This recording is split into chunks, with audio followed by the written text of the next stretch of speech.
Alors, c'est le jumeau du prophète Roland. Aujourd'hui, ils sont l'un sans l'autre, mais c'est souvent très rare. Là où il y a l'un, il y a l'autre. Mais bon, nous bénissons le Seigneur de t'avoir béni. Je lui laisse le soin de présenter ceux qui l'accompagnent, parce que là-bas, je ne peux pas arriver.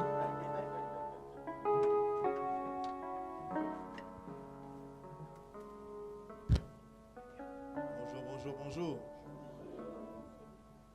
Je pense que c'est bon, hein? En tout cas, c'est un plaisir pour moi d'être ici avec vous. Je vous prie de prendre place. C'est un plaisir pour moi d'être au milieu de vous.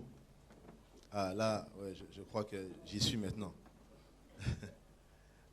Je bénis Dieu déjà pour vos leaders, le couple pastoral, le pasteur Cyril, le pasteur Laurence, qui me donne l'opportunité d'être là devant vous. C'est un privilège pour moi. Il est vrai que souvent je suis venu avec mon jumeau. Effectivement, il est venu et à plusieurs reprises pour libérer ce que Dieu avait mis dans son cœur pour vous. Et je pense que ça a eu de l'impact, ça a eu du résultat. Je pense que les résultats ne se voient pas forcément physiquement, mais ça se voit dans les cœurs, n'est-ce pas? Parce que Dieu observe ça. C'est ce qui compte. Ce qui compte, c'est ce que Dieu dit à notre sujet et non pas ce que les hommes pensent. Bien qu'à un certain niveau, les hommes ont un rôle à jouer, n'est-ce pas? C'est important de tout nuancer, parce qu'on risque de dire que les hommes n'ont pas de rôle, n'est-ce pas? Non, ce n'est pas vrai. Donc, je bénis Dieu pour cette invitation qui me donne l'opportunité aussi de déposer en vous ce que Dieu a mis en moi pour vous. Je pense qu'il y a quelque chose que Dieu veut libérer au milieu de vous. Je pense qu'il y a quelque chose qui doit prendre place. Et je suis content de pouvoir le faire et accompagné de mon épouse et de mes enfants. J'aimerais pas la présenter parce que je risque de déborder. Je risque de déborder, de croire que je suis sur une table en tête-à-tête en train de parler à quelqu'un ici. Donc, j'aimerais pas vraiment dépasser les mots parce que je risque d'épuiser mon temps. Et ce que je devais dire maintenant, je ne vais plus le dire. N'est-ce pas? Mais je bénis Dieu pour cette femme que Dieu m'a donnée. C'est un don de Dieu pour moi. Je crois que je n'ai plus de bénédiction à recevoir de Dieu. Je crois qu'il m'a déjà tout donné. Ouais, ça, c'est vraiment une conviction profonde. Ça fait 15 ans qu'elle est à mes côtés, qu'on est mariés, et je bénis Dieu pour son apport à mes côtés. Ouais, elle a pu traverser énormément d'épreuves avec moi, et elle m'a soutenu même lorsque j'étais au plus bas. Donc, je prie que vous puissiez trouver de tels partenaires. Je pense que c'est important. Quand on me disait, je ne vais pas aller plus loin parce que sinon, ça va être compliqué, n'est-ce pas?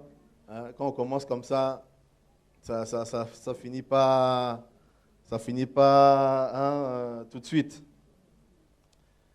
Donc, en tout cas, merci pour l'accueil. Merci pour votre amour. Merci pour votre attention. Et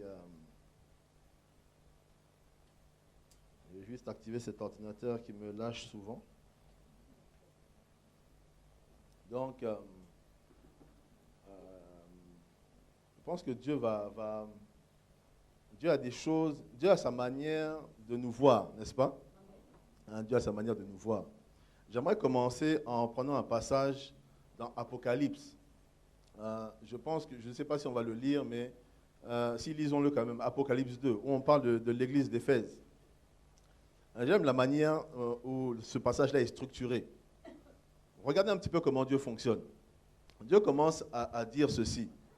Je connais tes œuvres, n'est-ce pas? Voici ce que je connais de toi. Je vais le lire un peu. Apocalypse 2.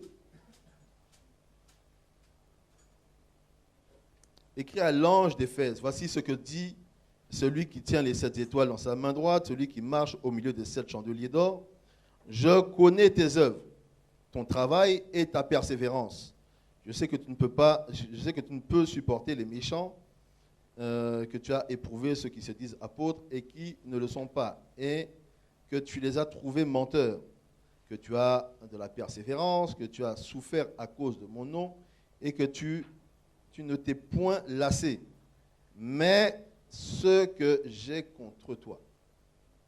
Ce que j'aime avec ce passage-là, c'est que je regarde la justice de Dieu à l'intérieur. Lorsque Dieu vient nous voir, il ne vient pas premièrement pour nous accuser, n'est-ce pas? Il ne vient pas premièrement pour nous dire que nous sommes à côté de la plaque. Mais Dieu vient déjà pour dire que voici ce que je vois de toi. Voici ce que je connais de toi. Voici ce que j'ai scruté à l'intérieur de toi. Voici ce que j'ai sondé. Est-ce que vous voyez ça un peu? Donc, Dieu vient et met en évidence les bonnes choses qui sont en nous, n'est-ce pas? Vous allez vous rendre compte que pour les hommes, c'est un peu difficile. Souvent, on vient avec beaucoup de reproches. Mais ici, Dieu ne vient pas premièrement avec des reproches. Dieu vient dire, voici ce que je connais de vous. Voici ce que je reconnais en vous. Et je pense que c'est ce que Dieu vient aussi faire avec nous aujourd'hui. Il vient reconnaître, n'est-ce pas? Dieu reconnaît les capacités, les compétences qu'il a en nous. On peut dire que, étant au ciel, parce qu'effectivement nous sommes au ciel ici, si vous ne saviez pas que le ciel avait une adresse, en tout cas, apparemment, c'est le cas. Donc, le ciel a une adresse. Donc, pour tous ceux qui veulent se diriger au ciel, l'adresse est là. Moi, j'y suis déjà, donc je suis désolé pour les autres. Donc, ici, vous allez vous rendre compte que Dieu reconnaît ce qu'il y a en nous. Ici, au ciel, on peut dire que ce que nous reconnaissons, c'est qu'il y a une forte louange, n'est-ce pas? N'est-ce pas? Non, vous n'avez pas l'air convaincu quand même. Non, c'est comme si j'ai menti. Non? Mais attendez, exprimez ça mieux quand même. À moins que... Je divague. Ah bon, donc il y a une forte louange, n'est-ce pas? Oh là, oh non, merci. Ouh là là. Ouh, effectivement. Une forte louange, une forte adoration, n'est-ce pas?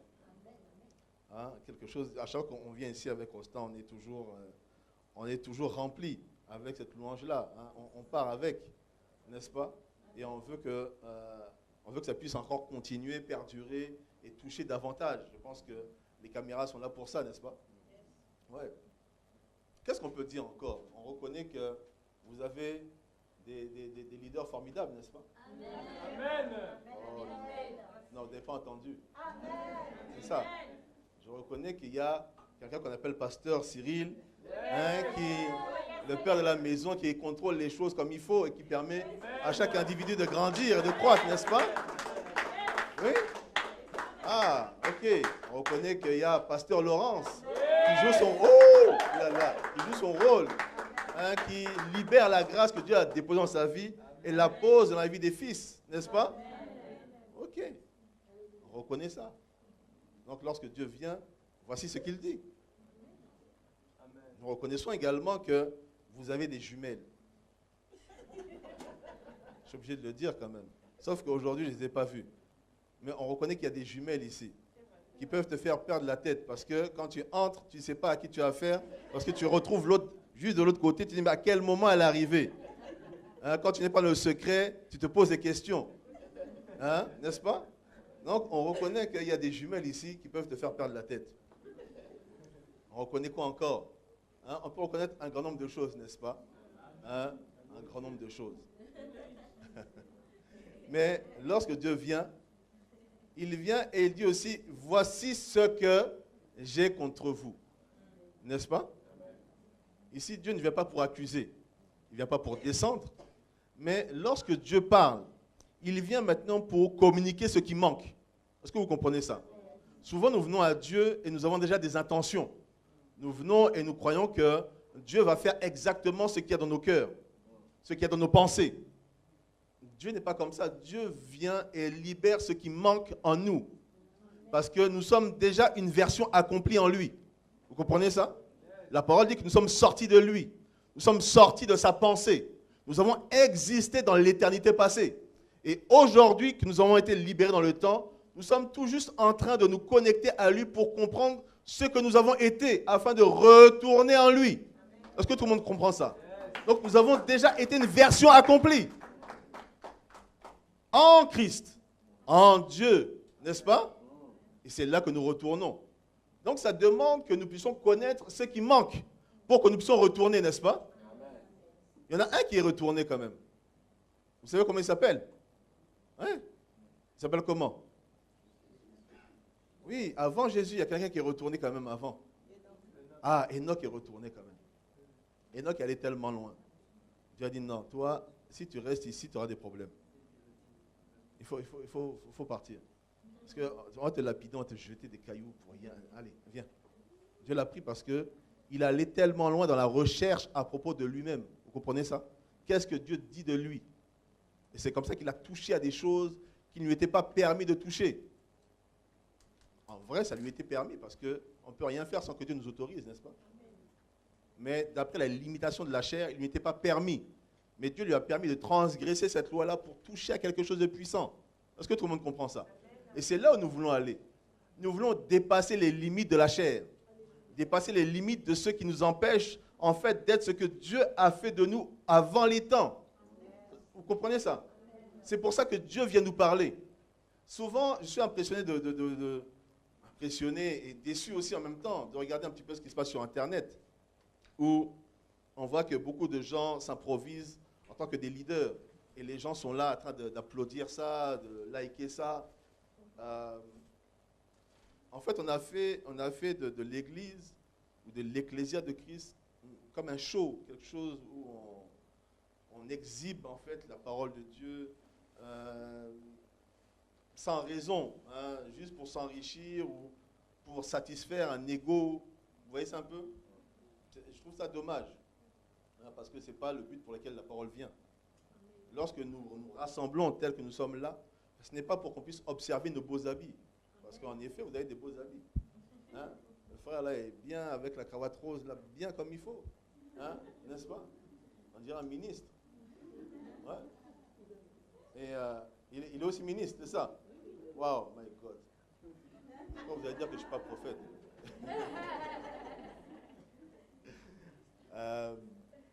Non, ici, vous allez voir que Dieu ne regarde pas à nos habits, parce qu'effectivement, nous pouvons être trompés par le fait que nous soyons beaux, que nous ayons mis des vestes, que nous soyons habillés d'une certaine manière. On peut aussi être trompé par l'apparence, parce que ton visage reflète la joie. Hein, tu es content, tu es souriant, et tu es bien.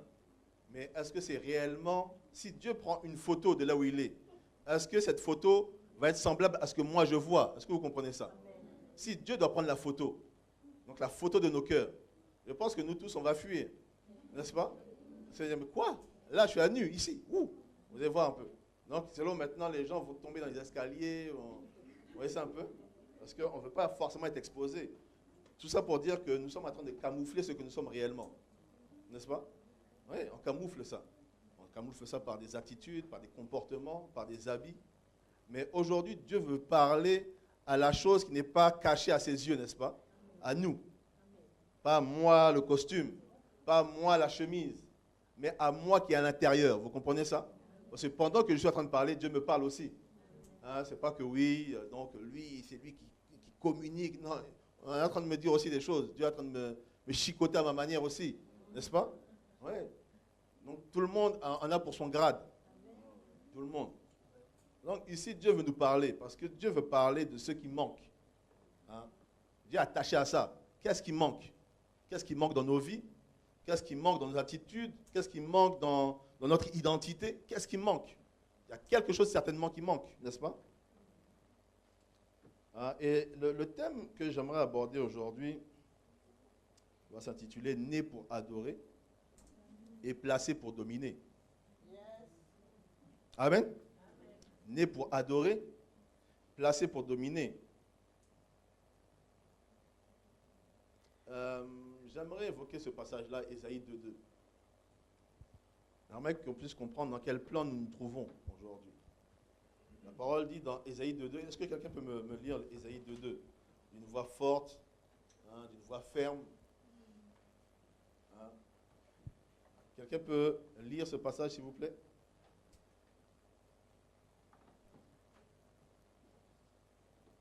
Il arrivera dans la suite, je lis la parole de Dieu, il arrivera dans la suite des temps que la montagne de la maison de l'Éternel sera fondée sur le sommet des montagnes, qu'elle s'élèvera par-dessus les collines et que toutes les nations y accourent.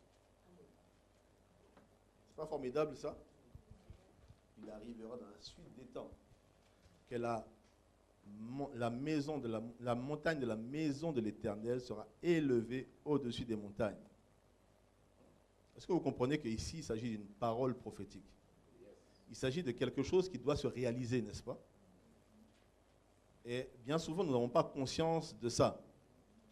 C'est-à-dire que lorsque Dieu a créé l'Église, ou l'Ecclésia, lorsqu'il a mis de côté son Ecclésia, ici, qu'est-ce que Christ est en train de faire? Il était en train de pourvoir à l'accomplissement de cette parole-là. Est-ce que vous comprenez ça?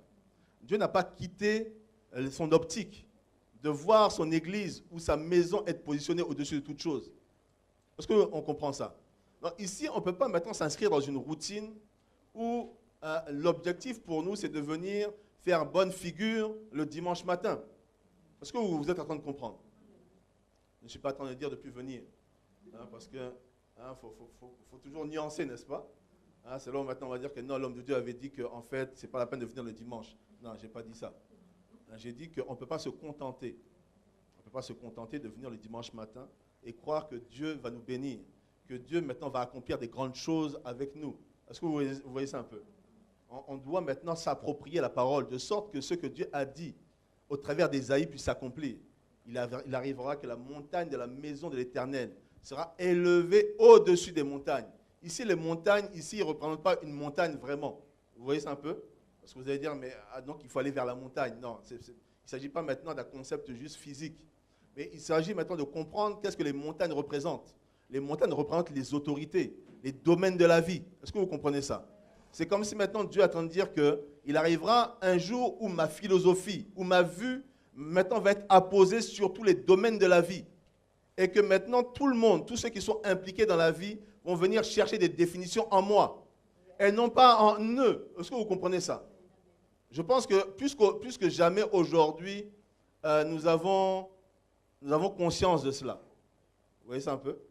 Parce que vous n'êtes pas sous-informés. Vous savez très bien qu'aujourd'hui, nous sommes face à un grand problème, surtout ici en France, concernant les aspects de la pédophilie, n'est-ce pas? Oui, nous sommes face à un grand problème.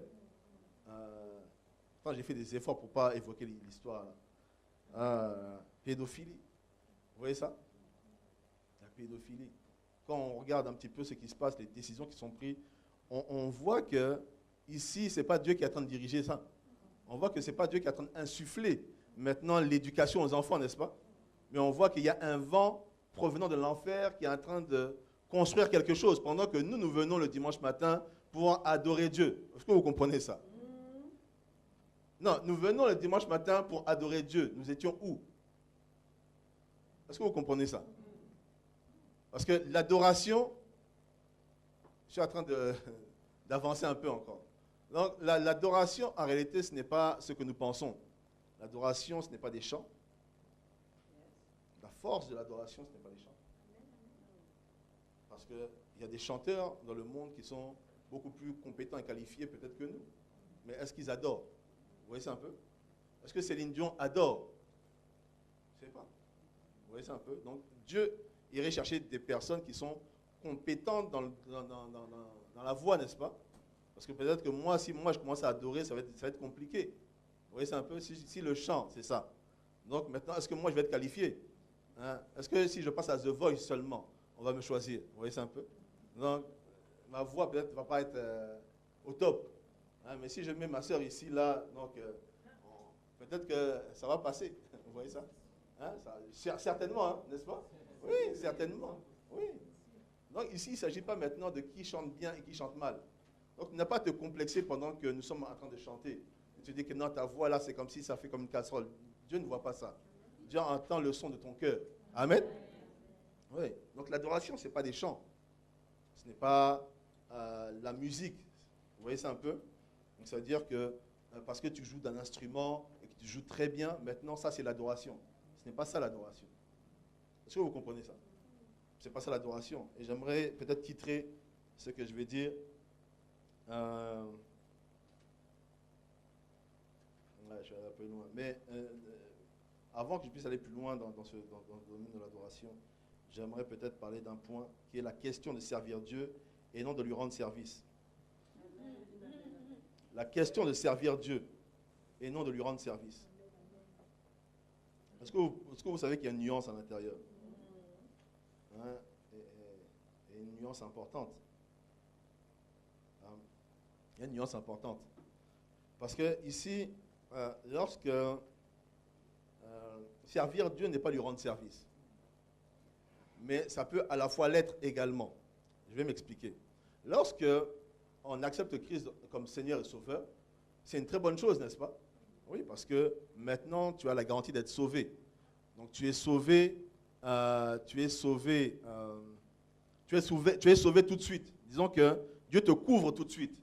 Hein, Dieu te couvre. Mais maintenant, tu as aussi des efforts à faire pour valider cette couverture. Vous voyez ça un peu? Donc, Dieu te couvre, il t'a sauvé, bien sûr. Mais maintenant, tu dois aussi travailler à ton salut. Vous comprenez ça? Donc, ce n'est pas que maintenant, ça y est, tu es sauvé, tu peux faire ce que tu veux. Donc, tu dois travailler à ton salut. Mais maintenant que tu as accepté Christ dans ta vie, la chose qui te vient maintenant dans ta pensée, c'est qu'est-ce que je peux faire pour Dieu? Vous voyez ça un peu? Tu as envie de faire des choses. Tu as envie, quelque part, de lui rendre service. Est-ce que vous comprenez ça? Parce que quand on accepte Christ dans notre vie, tout de suite, maintenant, nous ne sommes pas... ce n'est pas comme si nous avons tout le bagage et toute la matière. Mais on a envie déjà de lui rendre service et dire, mais qu'est-ce que moi je peux faire? C'est comme ça que certains vont dire, mais qu'est-ce que je peux faire ici? Est-ce que je peux nettoyer? Est-ce que je peux servir? Est-ce que je peux... Vous voyez ça un peu? Qu'est-ce que je peux faire? Est-ce qu'avec mes capacités, mon potentiel, est-ce que je peux faire quelque chose pour rendre service? Vous voyez ça un peu? Donc ça, c'est la première, c'est comme servir Dieu dans l'immaturité. Vous comprenez ça un peu? Donc la première phase, c'est une phase d'immaturité qui va faire que tu vas vouloir rendre service à Dieu. Ce n'est pas mauvais, n'est-ce pas? Ce n'est pas mauvais. Mais maintenant, il faut que tu puisses passer de rendre service à servir Dieu. Et ça demande maintenant un temps de maturité. Vous comprenez ça? Donc c'est lorsque tu reçois Christ et que tu commences maintenant à vouloir rendre service et que tu es équipé, que tu es formé, qu'on libère de la grâce à l'intérieur de toi, c'est alors que maintenant tu commences à prendre conscience qu'il faut que je serve ce Dieu-là. Vous voyez ça un peu? Il y a quelque chose, il y a un défi à l'intérieur de toi qui te dit que maintenant, quelque chose doit changer. Donc, il devient maintenant ton Seigneur. Est-ce que vous voyez ça un peu? Parce que tout de suite, comme ça, il n'est pas ton Seigneur. Tu es encore maître de toi-même. Tu as envie de faire ce que tu as envie de faire. Tu as envie de partir en vacances. Tu as envie de te mettre... tu as envie de faire des choses incroyables. Tu les fais. Tu n'es pas limité par ce que Dieu pense. Mais tu es toujours intéressé à rendre service. Vous voyez ça un peu? Mais maintenant, lorsque tu prends conscience de ce que Dieu cherche à faire sur la terre, c'est alors que le niveau change. Tu commences à comprendre que tu n'es pas là pour toi, que ta vie ne t'appartient pas. Amen. Tu commences à comprendre que le Seigneur est le Seigneur de ta vie. Parce que souvent, on accepte des choses qu'on n'a pas compris. On dit Seigneur, mais le Seigneur n'est pas vraiment Seigneur. Je fais ce que je veux, mais je lui rends service. Vous voyez ça un peu? Donc, s'il a besoin d'un service, bon, tu veux un coup de main, il n'y a pas de souci. Vous voyez ça un peu? Pas de souci, tu veux rendre service à Dieu. Mais ici, il faut passer du stade de rendre service à Dieu à servir Dieu. Vous voyez ça un peu? Et là, les choses changent. Quand tu sers Dieu, tu n'es maintenant plus maître de ta vie. Donc, ça veut dire que Dieu va te pousser à faire des choses que tu ne veux pas faire. Est-ce que vous comprenez ça? On va te pousser à faire des choses où tu vas maintenant bouder. Oui. Parce que là, on est avec des beaux visages. Oui. Mais quand Dieu vient nous parler, en fait, souvent, on a l'image d'un Dieu Père Noël quand même. Vous voyez ça? Comme s'il est là pour venir nous faire plaisir. Hein? Donc, tu es là, tu es sûr que si tu le sers, il va te faire plaisir. Mais est-ce que vous savez que les apôtres ont mal fini? Oui. Il y en a qui ont été pendus la tête en bas. Hein? N'est-ce pas? Est-ce que vous pensez qu'ils avaient vraiment envie? Donc, ils avaient le désir vraiment d'être crucifiés. Est-ce que vous pensez vraiment ça? Donc, c'était, waouh! La meilleure chose qui pouvait leur arriver, c'est ça. Est-ce que vous pensez vraiment ça? Non. Mais ces gens-là ont été confrontés aux intentions de Dieu. Et ils ont dit oui. Est-ce que vous comprenez ça? Et souvent, nous venons à Dieu parce que nous voulons que Dieu fasse ce qu'il y a dans nos cœurs. Mais la parole dit quelque part qu'il y a beaucoup de projets dans le cœur de l'homme. Mais que c'est la volonté de Dieu qui s'accomplit. N'est-ce pas? Donc, ça veut dire qu'il y a beaucoup de projets dans ton cœur. Il y a beaucoup de choses qui naissent parce que tu regardes des choses, tu regardes la télé, tu regardes des journaux, tu lis des livres, tu es en contact avec des personnes dans ton environnement extérieur. Vous voyez ça un peu? Il y a beaucoup de choses qui naissent dans ton esprit. Mais ça ne veut pas dire que ça, c'est égal à la pensée de Dieu. Mais lorsque tu viens en Christ, c'est important de comprendre que tu n'es pas là parce que Christ doit accomplir ce qu'il y a dans ton cœur. Mais il faut vous mettre en tête qu'il y a un projet, il y a un plan de Dieu dans ta vie et qui ne va pas forcément te plaire. Est-ce que vous comprenez ça? Non, c'est vrai. Non, c'est vrai. Écoutez, moi, je n'avais pas prévu d'être ici sur des estrades en train de parler à des personnes qui veulent recevoir Dieu, n'est-ce pas? Je n'avais pas prévu ça dans ma vie. Je n'avais pas du tout prévu ça.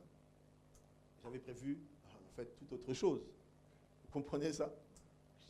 Je n'avais pas prévu d'être un homme de Dieu.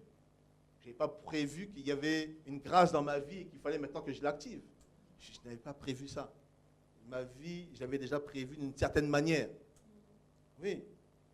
C'est Dieu maintenant qui est intervenu et qui m'a ôté de mon projet. Vous voyez ça un peu? Il y avait un projet qui était clair quand même. Ouais. Oui. Non.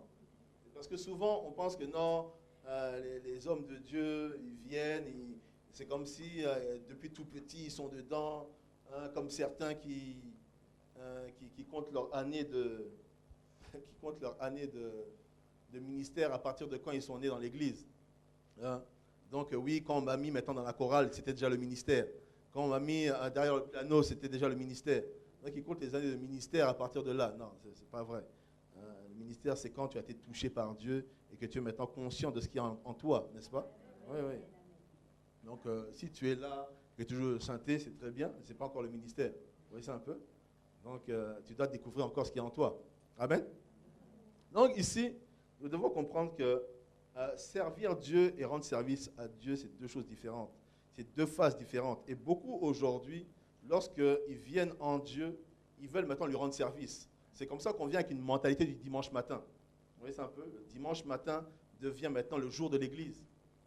Hein? Bien sûr, par les mots, par les phrases, on a la tendance à dire que le jour de Dieu n'est pas le jour du dimanche, n'est-ce pas? Mais dans la conception, dans la manière de faire, vous allez vous rendre compte que le dimanche est le jour du Seigneur. Ou les heures du Seigneur, parce qu'en fait, ce n'est pas vraiment toute la journée. Hein, pour certains, c'est 2-3 heures, 4 heures. Hein, dès que ça dépasse 4 heures, on est déjà fâché, parce que comment Dieu dépasse les bornes comme ça? Vous voyez ça un peu? Hein, déjà un peu fâché, tout ça. Hein, donc, même jusque-là, on arnaque Dieu. Vous voyez ça un peu? On n'arnaque pas Dieu seulement dans les dîmes, mais aussi dans le temps. Hein? Donc, quand la prédication dure un tout petit peu plus, là, tu trouves que non, les visages changent. Hein? Les estomacs te font déjà comprendre que, écoute, tu n'as pas vu que c'est l'heure de manger. Hein? Les yeux te font déjà, des yeux menaçants, vous voyez ça un peu? Au début, hein, les yeux sont compatissants, tout ça, hein, c'est bien. Après, dès qu'on commence midi, 13h, j'ai les yeux. Donc, c'est-à-dire que calme-toi déjà, va déjà vers la fin. Ça fait déjà 10 minutes que tu as dit que tu finissais, mais tu n'es pas en train de finir. Vous voyez ça un peu? Ah, c'est un peu la maladie des prédicateurs. Où maintenant on te dit que oui, je vais pour finir. Et quand tu vas pour finir, il y a encore 1 heure. Après, il dit que non, là, le dernier point. Oh. Et après, il dit que oui, dernière chose. Hein? Et le dernier mot. Et ça finit pas. Vous voyez ça un peu? Et là, ton ventre crie, mais c'est quoi ton histoire, toi? Tu as dit que c'est la fin déjà. Maintenant, quand on veut prier, non, c'est bon. Tu n'as même plus envie de prier. Vous voyez ça? Non? Malheureusement, des fois, c'est des choses qui se passent. Hein? Mais, bon, ici, on va quand même respecter le temps, n'est-ce pas? Hein? Je vous rassure quand même. Hein? Pour les estomacs qui sont venus déjà criants. Donc, ne vous inquiétez pas. J'espère ne pas durer bien, que j'ai beaucoup de points ici. Mais, hein? Donc j'ai une dizaine de points, mais bon. Ah, on n'a même pas encore commencé.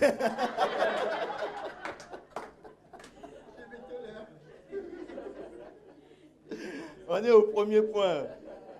Donc, premier point, La question de servir Dieu et non de lui rendre service. N'est-ce pas? Vous êtes prêts pour le reste? Ok. Ah, jumelle, je te vois. Mais, attends. Non, c'est pas une entourloupe? Non, hein? Tu es seul, c'est vrai. Hein? Ok. Content de te voir, hein, en représentante aussi, parce que tu représentes la jumelle, n'est-ce pas? Ouais. Je vais quand même être sur mes gardes quand même aujourd'hui, on ne sait jamais. Donc ici, la question de servir Dieu et non de lui rendre service, c'est important, n'est-ce pas? J'aimerais dire également ceci. Vous devez comprendre ce que Dieu, quels sont les enjeux. Lorsque Dieu vient vers un homme, lorsque Dieu vient vers le pasteur Cyril, lorsque Dieu vient vers le pasteur Laurence, qu'est-ce que Dieu fait? Est-ce que vous voyez ça un peu? J'aimerais qu'on puisse être conscient que Dieu a déposé quelque chose en eux qui doit prendre forme, n'est-ce pas? Ici, il ne s'agit pas maintenant d'être gentil avec eux, hein, bien qu'il faut quand même être gentil. Ah, j'aime nuancer. Hein? C'est pas qu'ils doivent maintenant recevoir la gentillesse des membres, que oui, maintenant vous devez les aduler, que ceci ou que cela. Non. Ici, il s'agit maintenant de comprendre qu'est-ce que Dieu a déposé en eux, qui doit exister, parce que Dieu a permis que vos chemins se croisent avec eux. Est-ce que vous comprenez ça? Ils étaient dans un parcours. Ils étaient en train de marcher. Dieu maintenant a interrompu leur marche et ils ont commencé à comprendre des choses en Dieu. Et en même temps que quelque chose se passait en eux, il y a quelque chose qui se passait un petit peu partout sur la terre où maintenant des êtres étaient aussi activés. C'est comme ça que vous qui êtes là, vous vous êtes retrouvés autour d'eux. Vous avez l'impression que c'est vous qui avez choisi ça. Vous avez l'impression que c'est vous parce que vous avez regardé Internet, vous avez dit, mais oui, ça, c'est bien ça. Et vous avez l'impression que parce que vous êtes venu dans la salle, que waouh, c'est la salle qui vous a permis de rester. Vous avez l'impression que c'est vous qui avez fait ce choix. Est-ce que vous voyez ça un peu? Non, c'est comme si c'est vous qui avez fait ce choix-là. Et j'ai choisi maintenant mon pasteur. Et j'ai choisi mon église. Laissez-moi vous dire que vous n'avez rien choisi. Amen. Vous n'avez rien choisi. Là, vous n'avez absolument rien choisi. C'est Dieu qui vous a emmené là. Est-ce que vous êtes en train de comprendre? Dieu a conjugué les voies et moyens pour que votre route puisse se croiser avec eux. Est-ce que vous voyez ça un peu? La parole dit que les coursiers se croisent, n'est-ce pas? Les coursiers se croisent. Donc, en d'autres termes, Dieu permet que les chemins se croisent pour une raison bien précise. La raison, ce n'est pas maintenant de venir chaque dimanche. Est-ce que je me fais comprendre? Ce n'est pas de jouer la musique. Ce n'est pas maintenant de chanter. Ce n'est pas de filmer. Mais il y a une raison qui dépasse tout ça, que nous devons découvrir, n'est-ce pas? Qu'est-ce qui a fait que dans ton parcours, alors que tu n'avais pas prévu ça, que tu puisses maintenant croiser le chemin du pasteur Cyril, et que maintenant ça t'emmène à redéfinir ta vie, ça t'emmène maintenant à découvrir Dieu d'une autre manière et d'en rentrer dans le plan de Dieu. Est-ce que vous comprenez ça? Qu'est-ce qui fait ça? Et qu'est-ce que Dieu attend? Je pense que c'est important de se poser les bonnes questions. Parce que sinon, on risque de perdre le temps. Est-ce que vous voyez ça un peu? Parce que d'autres sont là en train de regarder peut-être le foot à la télé. Et ils ont l'impression de gagner leur temps.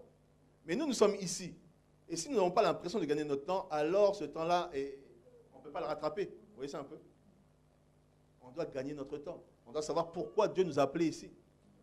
Qu'est-ce qui fait que Dieu a libéré quelque chose dans la vie du couple pastoral et que ça se répand comme ça? C'est quoi ça? Est-ce que vous voyez ça un peu?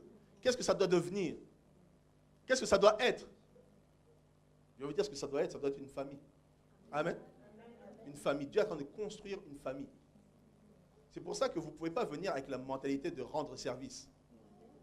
Mais vous devez maintenant comprendre comment vous devez servir Dieu dans l'espace où Dieu vous a placé. Parce qu'en effet, Dieu nous a placés. Lorsque nous lisons Genèse, dans Genèse 2, la parole dit qu'il a placé l'homme, n'est-ce pas? Donc Dieu a pris le temps de construire un environnement pendant 5 jours. Et à la suite de ces 5 jours, il a mis en place ce qu'on appelle l'homme. Et lorsque l'homme a été créé, la parole nous dit dans Genèse 2 qu'il a placé l'homme dans ce qu'il avait créé, n'est-ce pas? Un petit jardin, n'est-ce pas? Un environnement clos, un laboratoire ou une église, n'est-ce pas? Ouais. Parce que ici peut être maintenant ton jardin d'Éden. Vous voyez ça un peu? C'est ton jardin d'Éden. Le jardin d'Éden n'est pas un lieu physique, mais c'est une localité en esprit où Dieu a pourvu aux ressources pour notre développement, pour notre croissance. Amen. Donc ici, c'est le jardin d'Éden pour toi. Alors, tu dois maintenant manger du fruit de ce qu'il y a autour de toi. N'est-ce pas? Donc, il y a du fruit en Cyril, vous devez aller manger ça. Hein? Bon, n'allez pas squatter chez lui pour prendre tous ces fruits. Hein? Non, il y a du fruit. Le fruit, c'est ce qui est à l'intérieur de lui. C'est ce qui est à l'intérieur du pasteur Laurence, n'est-ce pas? C'est important de comprendre ces choses-là. Hein? Donc, ici, c'est le jardin d'Éden, c'est là où Dieu vous a placé. Ce n'est pas un choix délibéré. Ou parce qu'aujourd'hui, sur Internet, on se choisit son pasteur. Vous voyez ça un peu? On se choisit son père spirituel. Donc, certains, que je nommerai pas ici, choisissent leur père en fonction du niveau de révélation qu'il a. Vous voyez ça un peu? Donc, s'il y a un leader qui a de grandes révélations à dire que voilà, lui c'est mon père, c'est ça, c'est là ce qu'il a sorti, c'est. Vous voyez ça un peu? Donc, on fait ça en fonction de comment la personne brille. Comprenons que Dieu ne réfléchit pas comme nous. Non, c'est vraiment important de comprendre ça. Dieu ne pense pas comme nous. Je vous assure qu'il ne pense pas comme nous. Et plus on se rapproche de lui, et plus on a l'impression qu'il nous échappe. On ne comprend pas Dieu. Notre intellect n'est pas en mesure de contenir la grandeur de Dieu. Tu peux observer que tu peux juste observer et constater que tu respires. Et que cette respiration te permet de vivre. Mais ton intelligence ne te permet pas de comprendre comment quelque chose que tu ne vois pas te maintient en vie. Tu ne peux pas comprendre ça. Tu ne sais pas en fait comment quelque chose que tu n'arrives pas à voir est essentiel pour te maintenir en vie. Tu n'arrives pas à comprendre, ton esprit ne peut pas saisir comment maintenant quelque chose de minime comme un spermatozoïde peut devenir un enfant. Mais tu peux juste constater que ça fonctionne.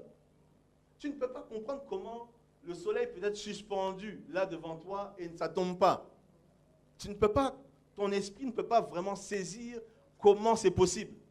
Quand bien même tu ferais l'astrologie et que tu sais que non, le soleil, il est là au milieu, mais il tient comment? Vous voyez ça un peu? Ton esprit n'arrive pas à saisir cela, mais il peut juste constater les faits. Vous comprenez ça? C'est comme ça qu'il y a des choses qu'on ne peut pas vraiment saisir et comprendre par notre intelligence. Et nous devons aller en Dieu pour chercher certaines définitions. Qu'est-ce que Dieu est en train de construire ici? Quelle est la famille que Dieu veut construire ici? Est-ce que vous comprenez ça?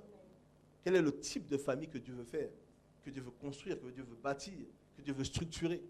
Si nous arrivons à comprendre ça, alors nous allons changer notre manière de fonctionner. Amen?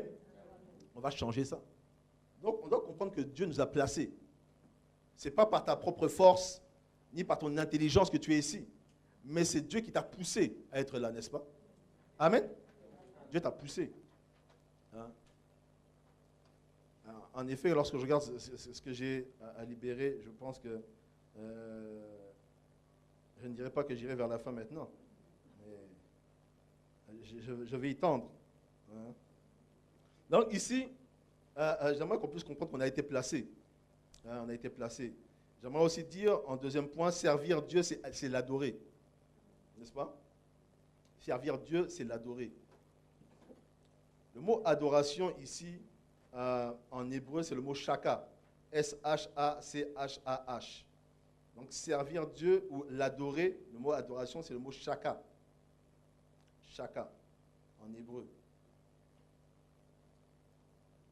Et ce mot-là signifie se prosterner, s'incliner, obéir, reconnaître la supériorité, répondre à la demande. Ça signifie se prosterner, s'incliner, obéir, reconnaître la supériorité, répondre à la demande. Donc, comme je le disais tout à l'heure, adorer Dieu, hein, ce n'est pas chanter.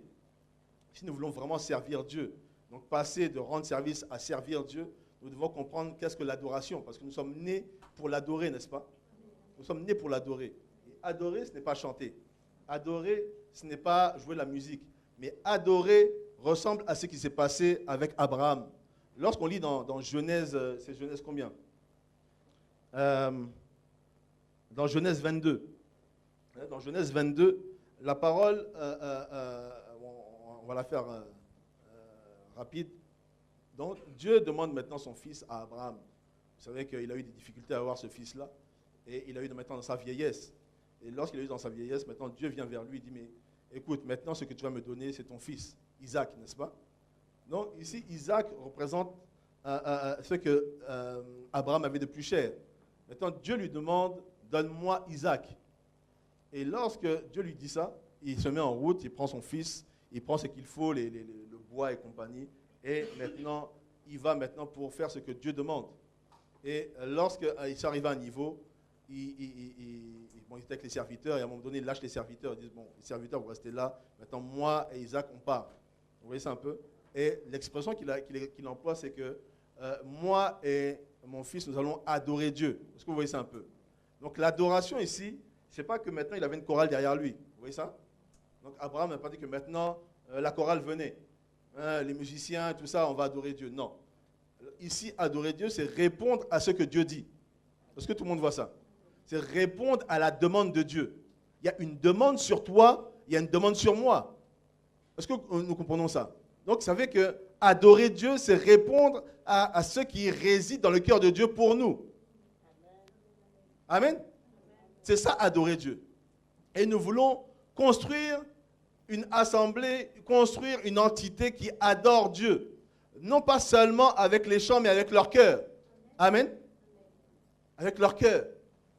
Et j'entendais une voix dans mon cœur qui disait ceci. Mais comment j'arrive à être compétent extérieurement parlant avec mes dons, mais comment je peux être si loin de Dieu?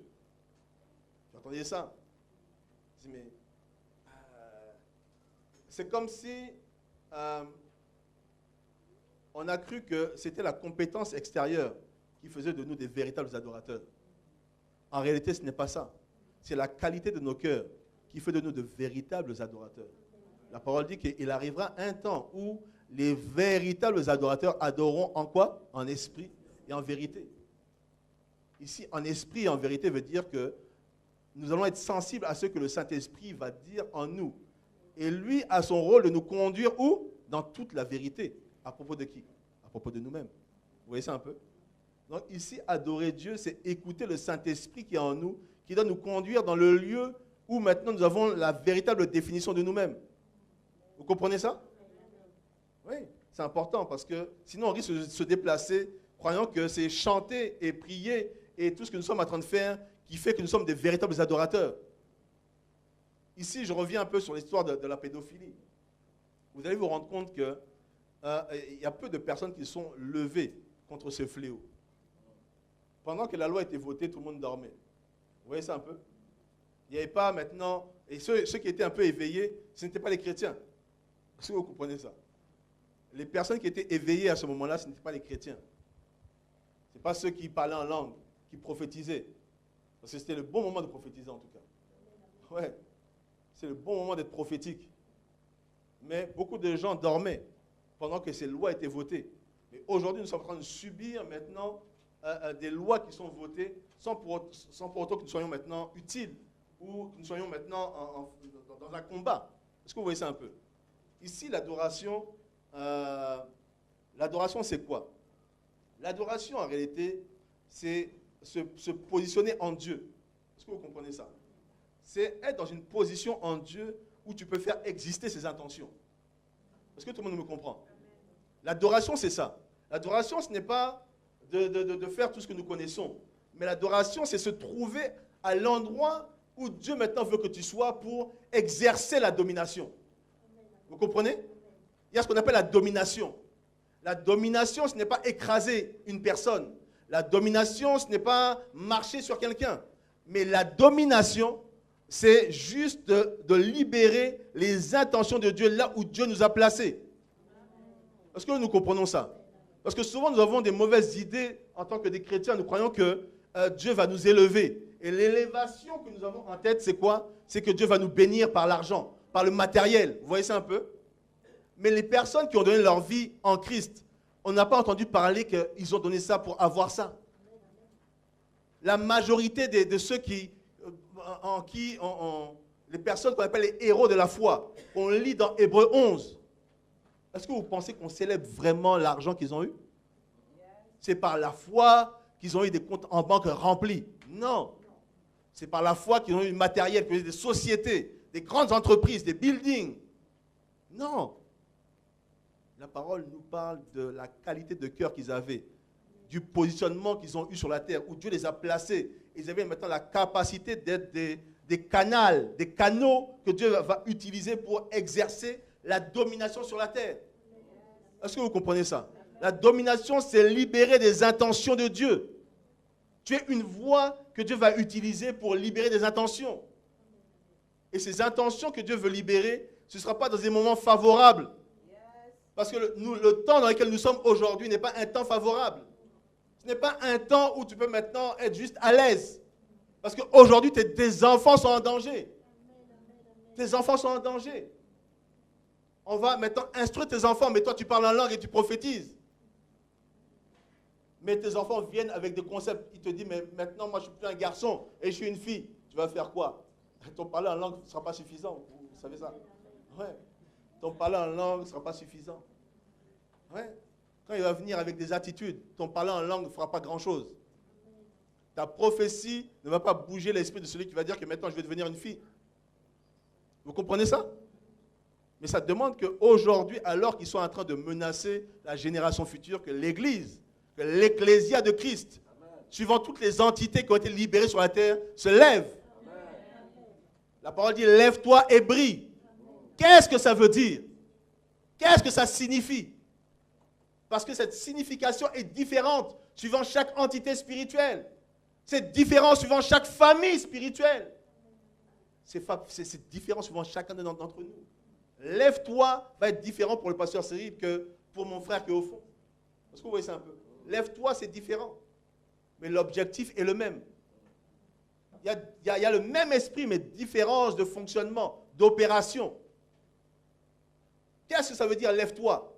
Qu'est-ce que ça veut dire adorer pour toi? Parce que l'adoration est aussi différente les uns pour les autres.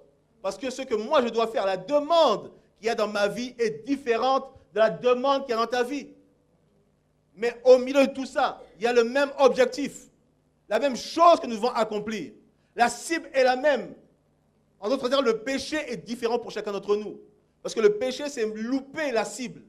Et la cible, pour moi, je peux la louper. Est-ce que vous voyez ça un peu? Et c'est ce que Dieu va appeler péché. Ce n'est pas les grands péchés de l'Église que nous connaissons. Oh, la fornication. Oh, voler. Oh, il y a des gens qui ont dépassé ça. Il y a des païens qui ne font même pas tout ça. Vous voyez ça un peu? Les grands péchés de l'Église, là, il y a des païens qui ne font pas ça. Et je vous assure, il y a des païens qui ne font pas ça. Mais ça ne veut pas dire qu'ils sont en Christ. Vous comprenez ça? Mais nous sommes en train de comprendre qu'ils sont en train de louper la cible. Ils sont en train de louper la chose pour laquelle ils sont nés. Parce qu'ils sont nés pour adorer. Adorer, c'est quoi? C'est répondre à la demande de Dieu. Qu'est-ce que la demande de Dieu? C'est la portion de Christ qu'il a libérée en nous, afin que nous soyons existés par lui. C'est comme ça que Paul a dit que maintenant, si moi je vis, ce n'est plus moi qui vis. C'est la portion de Christ qui a grandi et qui a pris la place en moi. Maintenant, je peux dire que si je vis, ce n'est pas moi qui vis, mais c'est Christ qui vit en moi. Amen. Et nous voulons que cette même déclaration puisse être la nôtre. Christ doit vivre en nous. Mais il faut qu'on puisse comprendre la demande de Dieu. Si on veut comprendre la demande de Dieu, il faut qu'on puisse être des véritables adorateurs. Et pour être des véritables adorateurs, il faut maintenant accepter Christ comme il faut. N'est-ce pas? Pas partiellement. Hein, parce que aujourd'hui, c'est très facile d'être chrétien. Il suffit juste de le dire. Vous voyez ça un peu? Et souvent, nous, dans notre communauté, on dit souvent que nous ne sommes pas chrétiens. Parce que ce n'est pas que nous ne sommes plus en Christ, mais c'est que le mot chrétien a été tellement banalisé, tellement froissé, tellement sali par des comportements multiples et variés. Vous voyez ça un peu? On dit que non. Là, si c'est ça être chrétien, alors je renonce. Vous voyez ça un peu? Des comportements incroyables. Et je crois qu'au départ, les personnes n'étaient pas appelées des chrétiens. Je pense que c'est les païens qui ont appelé les chrétiens des chrétiens, n'est-ce pas? Donc, aujourd'hui, nous ne sommes pas là pour être des chrétiens, nous sommes là pour être des fils du royaume. Nous sommes là pour être des interfaces qui interagissent avec Dieu et qui font ce que Dieu dit. La parole nous a placés à un endroit dans le but que nous puissions influencer l'endroit où nous sommes. Parce que tout le monde comprend ça. La parole nous dit dans Genèse, lorsque l'homme a été placé. L'homme a été placé et à un moment donné, l'homme a bougé. Et vous savez ce qui s'est passé? Dieu est venu voir l'homme. Il a dit à l'homme, où es-tu? Vous vous souvenez de ça? Où es-tu? Mais est-ce que vous pensez que Dieu ne savait pas où se trouvait l'homme? Ici, ce que Dieu est en train de soulever ici, c'est qu'il y a une place qu'on doit occuper. Où maintenant, lorsque lui parle, lorsqu'on est dans cette place-là, c'est la place où maintenant son parler a de l'effet et où maintenant ça va prendre place et avoir de l'impact. Est-ce que vous voyez ça un peu? Donc c'est comme s'il a vu que Adam avait bougé. Il a dit, mais Adam, là où j'ai l'habitude de te parler, là où maintenant tu as de l'influence, là où tu as de l'impact, là où maintenant tu dois exercer la domination, je ne te vois plus à cet endroit. Mais tu es où? Est-ce que vous voyez ça un peu? Mais tu es où? Où es-tu? Et c'est la question aussi que Dieu peut nous poser. Où sommes-nous? Où es-tu? Où es-tu? Est-ce que tu es placé là où Dieu t'attend pour exercer la domination? Parce que là où tu dois exercer la domination, ce n'est pas forcément que maintenant maintenant je vais ouvrir une entreprise, maintenant je vais permettre au royaume de Dieu d'avancer parce que j'aurai beaucoup d'argent. Et quand tu as l'argent, tu penses juste à tes habits. Vous voyez ça un peu? Et tu oublies Dieu. Souvent nous faisons des faux deals avec Dieu. C'est comme si Dieu c'est notre pote. Seigneur, si tu me donnes le travail, tu vas voir. Maintenant Dieu te donne le travail, Dieu ne voit rien. Vous voyez ça un peu? Oui, si tu me donnes le mariage, je vais te servir. Maintenant, Dieu te donne le mariage, tu restes à la maison. Vous voyez ça? Donc, on fait des faux deals avec Dieu, comme si c'était notre pote, comme si c'était le grand-père. Vous voyez ça? Ce n'est pas notre grand-père, ce n'est pas notre ami. Dieu est dangereux. Vous comprenez ça? C'est dangereux de dealer comme ça avec Dieu. Tu joues avec ta destinée. Tu joues avec ta vie. Donc, nous devons comprendre qu'il y a une place que nous devons occuper.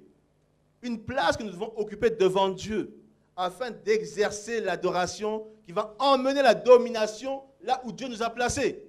Amen. C'est important à comprendre. C'est important à saisir. Et je pense qu'il y a quelque chose que Dieu veut faire avec vous. Il y a vraiment quelque chose que Dieu veut faire avec vous. Hein? Avec le ciel. N'est-ce pas? Ouais. Si vous voulez vraiment être le ciel, alors il y a un besoin pour vous de coopérer avec le Saint-Esprit. Il y a un besoin pour vous de coopérer avec ce que Dieu est en train de faire au milieu de vous. Il y a un besoin de vous associer, de vous rallier ensemble avec ce que Dieu a déposé comme don. Parce que la parole nous dit dans Éphésiens que les dons ont été donnés pour le perfectionnement des saints. Hein, je pense que le pasteur Laurence, lorsqu'elle a introduit ici, elle a parlé d'une chose comme ça. Hein, elle disait que c'est comme si le plus important, ce n'est pas la classe du leadership, mais c'est le peuple, n'est-ce pas? Le peuple. Dieu a donné le ministère pour que vous puissiez entrer dans votre destinée, pour que vous puissiez toucher à Dieu. L'objectif du leadership n'est pas d'être des intermédiaires entre Dieu et vous, mais c'est de faire de sorte que vous puissiez toucher Dieu par vous-même. Parce qu'il y a un temps qui arrivera où personne n'enseignera son frère, vous savez ça? Parce que tout le monde aura une connexion directe avec Dieu. Donc notre rôle est de faire ça. C'est pour ça que vous ne pouvez pas prendre des interventions comme étant, mais oui, là, il y a eu beaucoup de révélations. Ah non, là, il n'y a pas eu beaucoup de révélations parce que même Salomon pouvait saisir Dieu dans une fourmi. Mais qu'est-ce que la fourmi disait? Est-ce que vous voyez ça un peu? L'homme le plus sage au monde que le monde a connu était capable de soutirer un enseignement au travers des fourmis. Mais nous, aujourd'hui, nous cherchons les personnes qui vont casser des barres de fer avec la révélation. Vous voyez ça un peu? Waouh! Il allait chercher ça où? Non, c'est comme s'il avait dormi hier avec Dieu. Vous voyez ça un peu? Et là, maintenant, tu dis, waouh! Waouh! C'est lui mon père spirituel. Ouais. Et c'est triste. C'est la condition actuelle de l'Église. Oui. Parce que tu ne choisis pas tes parents. Vous savez ça? Tu ne choisis pas tes parents. Il y a des personnes, peut-être lorsqu'ils regardaient leurs parents, ils se disaient, mais zut alors. Vous voyez ça un peu? On dit, mais avec tous les parents qui existaient, comment il a choisi? Comment Dieu a pu se tromper comme ça? Vous voyez ça un peu? Tu peux être déçu des parents que Dieu t'a donnés. Mais ça ne veut pas dire que Dieu a fait un mauvais choix. Est-ce que vous comprenez ça? Oui. Tu peux être déçu. Et même les parents. Tu regardes ton enfant, tu dis, mais moi j'ai brillé quand même à son âge. Regarde-moi un peu cet enfant-là. Vous voyez ça un peu? Donc, tu peux avoir une mauvaise impression sur ton enfant. Tu dis, mais là vraiment, mais Seigneur, j'ai pas envie de blasphémer, mais comme c'est un cancre, hein, franchement. Hein? Comment, donc, tu es en train de méconnaître ce que Dieu a fait. Est-ce que vous comprenez ça? Parce qu'en réalité, l'enfant n'a pas choisi ses parents. Et les parents n'ont pas choisi les enfants. Parce que si on devait donner maintenant l'opportunité au pasteur Cyril et au pasteur Laurence de choisir maintenant parmi un panel d'enfants, hein, peut-être que tu n'aurais pas été là. Peut-être que tu l'aurais aussi été. Je ne sais pas. Vous voyez ça un peu? Toi? Non, non. Lui, ouais. Vous voyez ça un peu? Si c'était sur CV, hein, si les pères étaient des DRH, est-ce qu'ils t'auraient choisi? Vous voyez ça un peu? Ouais. Donc ici, il ne faut pas venir avec une mentalité que non, lui, ça c'est... Ah mais lui, mon père là, lui, il ne sort pas beaucoup de révélations. Hein. Lui, vraiment, c'est la prière. Et alors? Et alors? La chose de Dieu en lui est suffisante pour t'activer. Amen. Oui. C'est suffisant.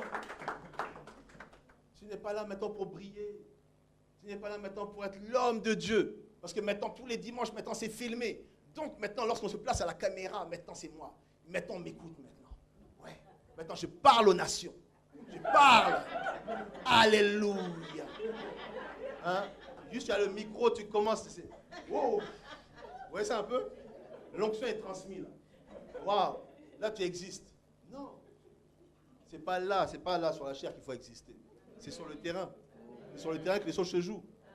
Sur le terrain qu'on veut maintenant tuer nos enfants. Alors qu'on s'est déjà attaqué au couple auparavant, n'est-ce pas? En 2013. Hein, avec le mariage pour tous. Parce que quand nous on dit tous, c'est pas le même tous que eux. Ouais.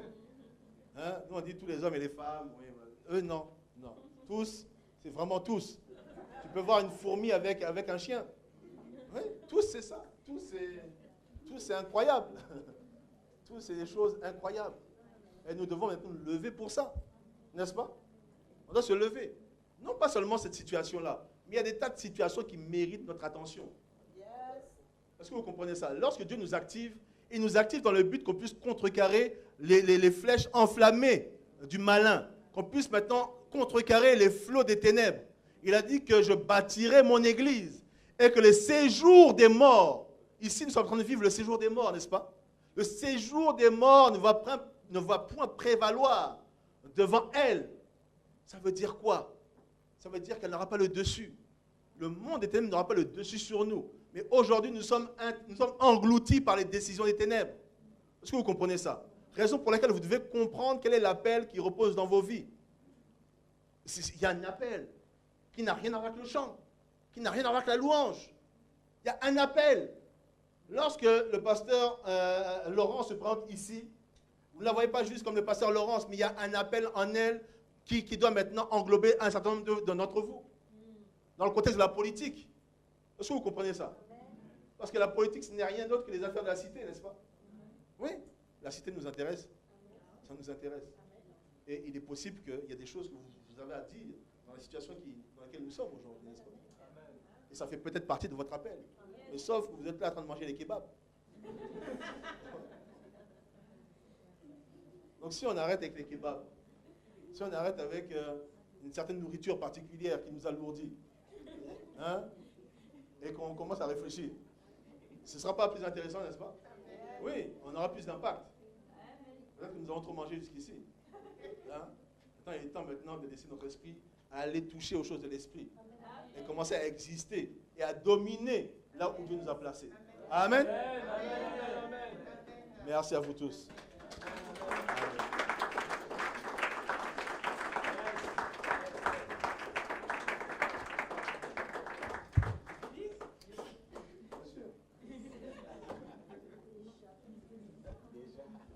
Je vous ai épargné.